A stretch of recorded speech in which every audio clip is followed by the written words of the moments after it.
Live from the world headquarters of RT America in our nation's capital, this is the news with Rick Sanchez. Hi, everybody. I'm Rick Sanchez, and I want to welcome all of you joining us from around the world, and especially those of you who are watching us on the portable TV app. We're so glad that you're there. There are a lot of threats these days coming from the United States that are targeting China for everything from trade to tech to guns, the South China Sea. You hear about this all the time, right? But if you really want to know what the one most important thing is that China has and that the United States and many Western countries covet, it's not any of those. You know what it is? Let me tell you what it is. It's this: rare earth minerals. I mean, these are natural substances. Elements, really, is what they're called. They have very long names, which are extremely difficult to pronounce, by the way. Names like, I'll give it a shot, promethium and samarium and europium and gadolinium. How am I doing? So why are these long name, difficult to pronounce words so important? Here's why. Because they're used to make most, if not all, consumer electronics, high-tech devices, smartphones, digital cameras, flat-screen TVs, computer disks. And they're also, get this, this is important, they're also going to be used in the future for anything having to do with clean energy, electronic vehicles, national defense. So what does that have to do with China? Well, for starters, China controls 90% of the world's supply of rare earth minerals. It's what's happening over the first 6 months of this year that really, though, appears to have Western countries, our own country, the United States, shaken up a bit. And it's this, here it is. China's exports of rare earth minerals are booming, perhaps like never before. We are learning just this morning that China's economy appears to be so hot it is surging past even its own pre-pandemic levels established when it comes to rare earth minerals back in 2019. So the United States, meanwhile, is trying to do everything it can to catch up. It's concerned while trying to figure out what to do. Do you thwart China's success, or do you find a better way perhaps to beat them in the area of rare earth minerals? Which is in and of itself right now a very tall task, by the way, to say the least. So we're going to tell you why they're trying to do this here on the News with Rick Sanchez, where it's time, as we like to say, to do news again.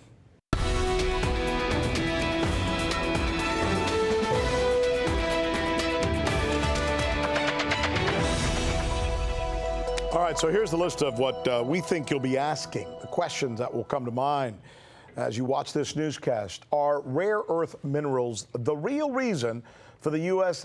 beef with China? Faran Fronczak probes corruption in Flint, Michigan. What does she find out? And a colony of monkeys attack and kill a group of gorillas. Who does that remind you of? All right, now for the last couple of years, the European Union has been trying to get into that rare earth market in a really big way, but they've created an alliance to develop both lithium and cobalt as a result. As for the United States, it's trying to do the same with a new $30 million initiative or spend that's also targeting lithium and cobalt markets in the rare earth strategy. Is this what the conflict between the United States and China is really all about? Ask yourself. Here's Boom Bust host Ben Swann picking up the story from here. Well, Rick, you know the adage, correlation does not equal causation, but here are two undeniable facts. Number one, the U.S. has become severely more aggressive and militant toward China over the past few years, and especially increasingly so in the last few months. And number two, China is sitting on an absolute bonanza of rare earth materials, leaving the rest of the world way behind. In fact, just to give you some numbers, China's exports of rare earth products in the first half of the year have surged past pre-pandemic levels in 2019. China is the world's biggest producer of the metallic elements, and its economy has recovered at an incredible rate. So just how much of the world's supply of rare minerals does China control? Well, how about 90% of the world's supply? A group of 17 chemically similar elements that are abundant in nature but difficult and dirty to extract. Alongside materials such as cobalt, lithium, and nickel, rare earths are vital components in batteries that power the expanding fleet of electric cars around the world. All of which makes you question whether any of this correlates to the unprecedented military exercises pointed at China. Recently, the U.S. launched consecutive military provocations against China, including landing military aircraft on the island of Taiwan and intruding in Chinese territorial waters in the South China Sea. Both of these incidents are encouraging China's People's Liberation Army to hold exercises for possible war with the U.S., and the U.S. is doing the same thing. Currently, the U.S. Air Force is deploying a huge force of fighters, including a possibly unprecedented number of F-22s to Guam to practice for war with China. 10 F-15s, 25 F-22s, 2 squadrons, and 2 C-130J transports are all taking part. This exercise, known as Pacific Iron 21, will practice scrambling fleets of fighter jets away from Guam in case of a Chinese attack and spreading out those fighters on small airstrips across the Pacific. And on top of all of that, you have the UK getting involved, deepening its ties with Japan and permanently assigning 2 warships to the Asian Pacific. Now, we say all of that to say you have the West essentially gearing up what seems like for a major fight with the East, while China itself is specifically leading the rest of the world with materials that will in the future power almost the entire world. For the News with Rick Sanchez, I'm Ben Swann. Stuff, Ben. Way to put it into perspective for us. Joining us now, 2 really smart guests, the host of Boom Bust, Christy and geopolitical expert Sourabh Gupta, who has an eye on that part of the world, generally speaking. Christy, I want to start with you. I'm thinking, as I listen to Ben's report, that where in the past we, as a people of this planet, would fight wars over things like oil, it's looking like in the future, heaven forbid that it should happen, but if there are wars, they will be fought over rare earth minerals. Is that a correct assumption?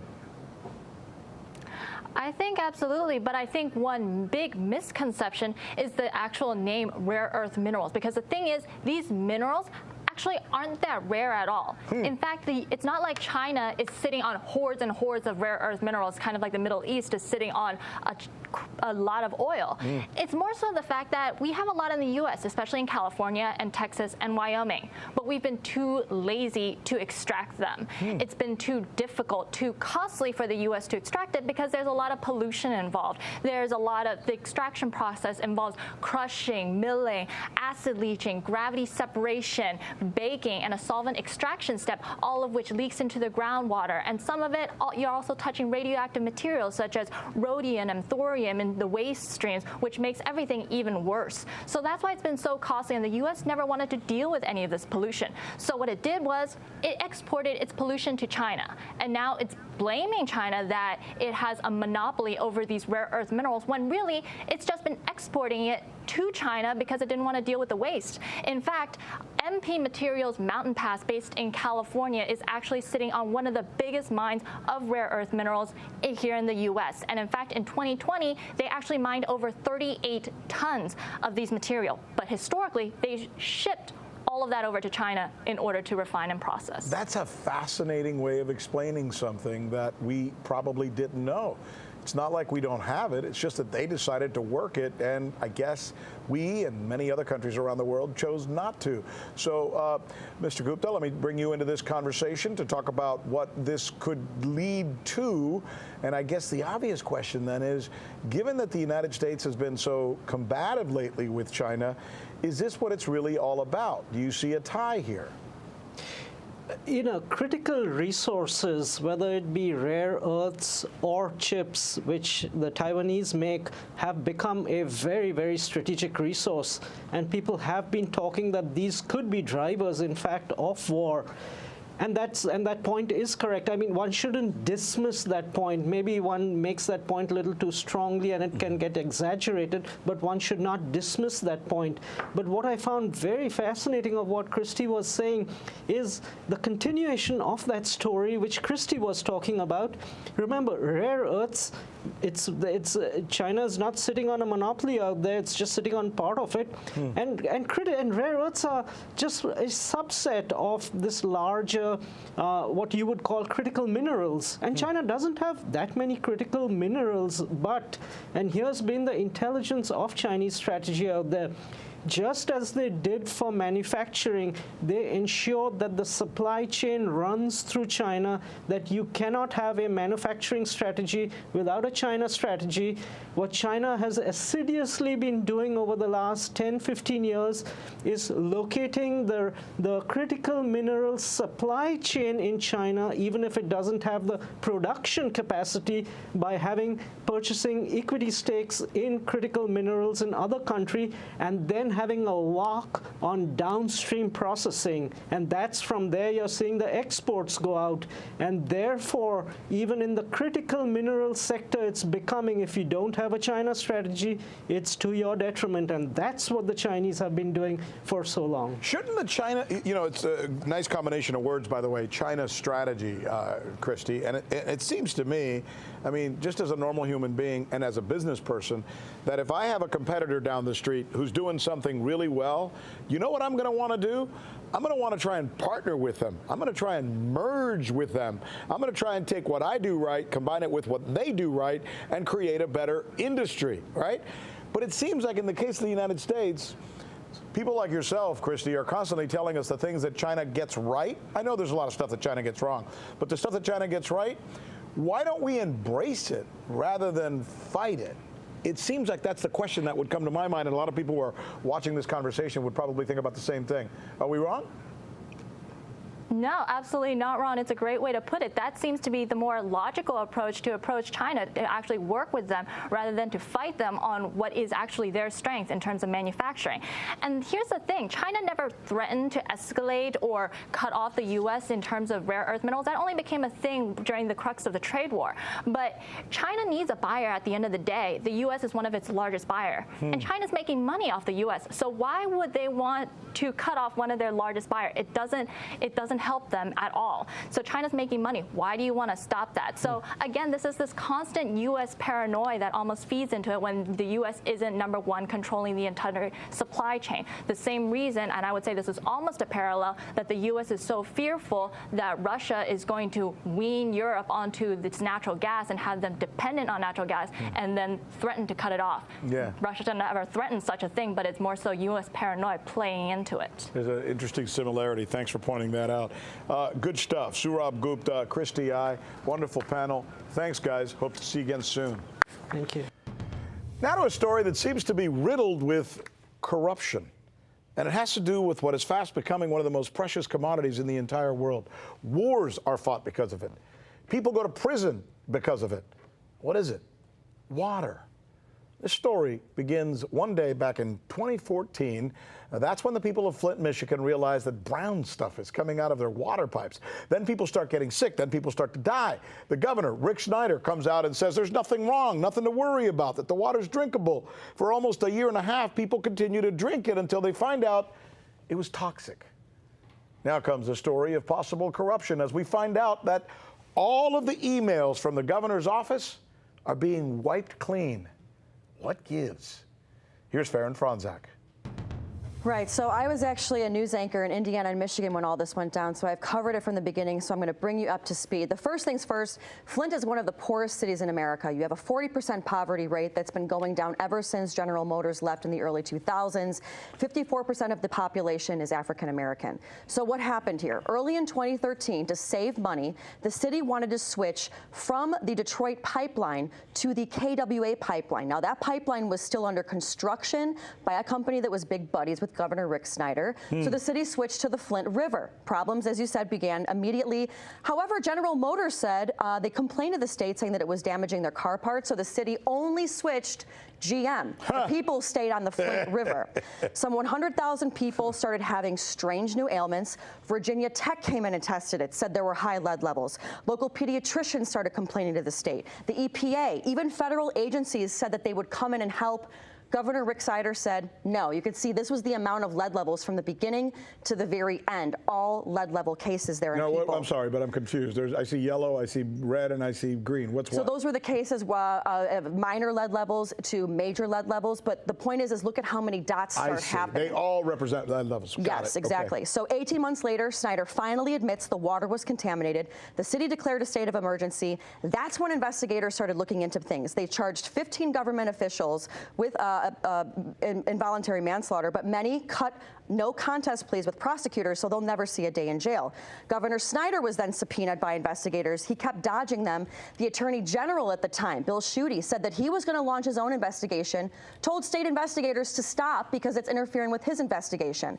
That's when investigators realized they had to start digging deeper. You had FOIAs brought out by The Intercept and the Detroit Metro Times, where they found phone records, all of them wiped completely clean. Nothing from 2016 prior. During this crisis, there are no text messages. These were the people whose phones were wiped clean. You have the governor, Rick Snyder, Dr. Eden Wells, the chief medical examiner. You even had the whistleblower, Patricia McCain, who was an epidemiologist who testified saying that she felt pressure from the chief medical examiner to fudge the numbers. So then they thought, okay, let's go through the emails. Then you find the right-hand man, Richard Baird of Governor Snyder. He wrote this in an email. Don't ever email me there. Always email me on my Hotmail account. Trust me, amigo. Emails are fodder for our enemy cannons. Suggest you default to the phone call or got a minute, drop by, approach. I learned this the hard way. So the story is, as I'm hearing you tell it, that these folks may have done some really dirty stuff, but unfortunately, somebody has wiped all their communications clean, so now we can't see it. That's obstruction if it's proven. It definitely is. However, they don't know if there was evidence there. However, you do have Snyder's secretary who said it was very odd that she had to turn in her phone at the end of her term. You also have the state IT official who said, I got all these phones from the governor and the governor's office. So, they're all wiped clean. That sounds great, but anybody investigating this? Oh, yeah, they are. But what can you investigate? There's nothing there. There's nothing there. Fascinating. Thanks so much. Good stuff. Hey, when we come back, chimpanzees making war on gorillas. No, this is not a kid's book, a movie, or a fairy tale. This is actually happening. And what does it say about us? We're going to put it all together for you. Trinity Chavez joins us with her story in just a little bit.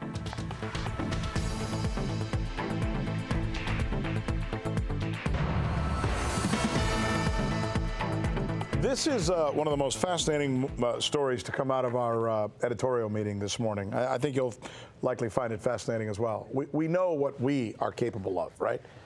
Murder, mayhem, indiscriminate attacks, wars, even genocide. That's us, human beings.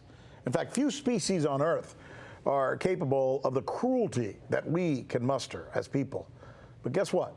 There's a report that's coming out of West Africa of something nearing the unabashed cruelty that we thought only we were capable of. For the first time, a group of researchers have observed chimpanzees killing gorillas indiscriminately in what appears to be a planned, unprovoked attack. It's almost like some are calling it a monkey war, where one side set out to annihilate the other. Sound familiar? Correspondent Trinity Chavez picks up the story from here. We've seen gorillas attack mostly in movies, like Planet of the Apes. According to a newly released study published in the journal Nature, experts observed chimps at Lago National Park in Gabon and expected them to be relaxed around gorillas.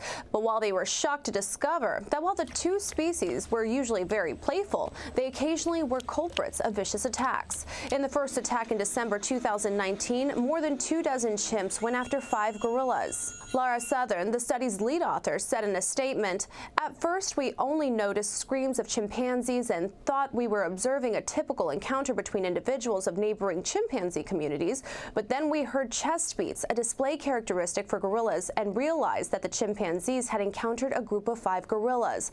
While the adult gorillas were able to escape, the infant separated from its mother didn't survive. The researchers said a similar attack occurred in February 2019 that also left an infant gorilla dead. The 2 encounters recorded both lasted around an hour.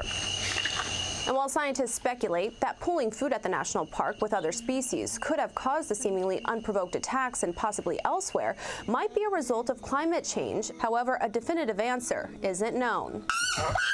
Still, though, the flare-ups are reminiscent of the so-called Gombe-chimpanzee war, violent conflicts between 2 communities of chimpanzees that were once unified. The violence lasting from 1974 to 1978 in the Gombe Stream National Park in Tanzania. The vicious nature of the conflict drawing a similar parallel to human warfare. Unfortunately, this is the kind of moving into the dark side of chimpanzee and human nature. We used to think it was only humans who waged war, but we find that chimpanzees, like humans, have this rather unpleasant ability to create an in-group and an out-group. Jane Goodall, who studied chimpanzees for 50 years, observed the warfare and was shocked by the brutal attacks. She said the larger of the 2 groups began systematically invading the territory of the smaller group. And if the invaders found a rival chimp, they would attack it and leave it to die of its wounds, which she said annihilated an entire community. The saddest part of learning all that is that it made them seem even more like us than they had before. Goodall's research drew fierce criticism from some of the scientific community, saying that she shouldn't publish her research over fears humans would be associated with community aggression, which would then indicate that humans have innate aggression tendencies. Reporting in New York, Trinity Chavez, RT. All right, let's get right into this with anthropology professor at Yale University, David Watts, who's good enough to join us to take us through this. I guess the obvious question then is, does this make us think that maybe that's where we got our tendency to be as brutal as we are? Professor? I want to clear up one thing first, which Sure. is that chimpanzees and gorillas are apes. They aren't monkeys.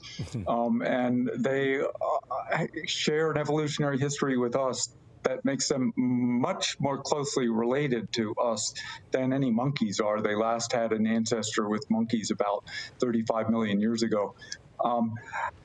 Yeah, it certainly raises important questions, again, about how similar chimpanzees in particular are to us, and whether we can look at them for answers to questions about why our own species does some of the unpleasant things that we do.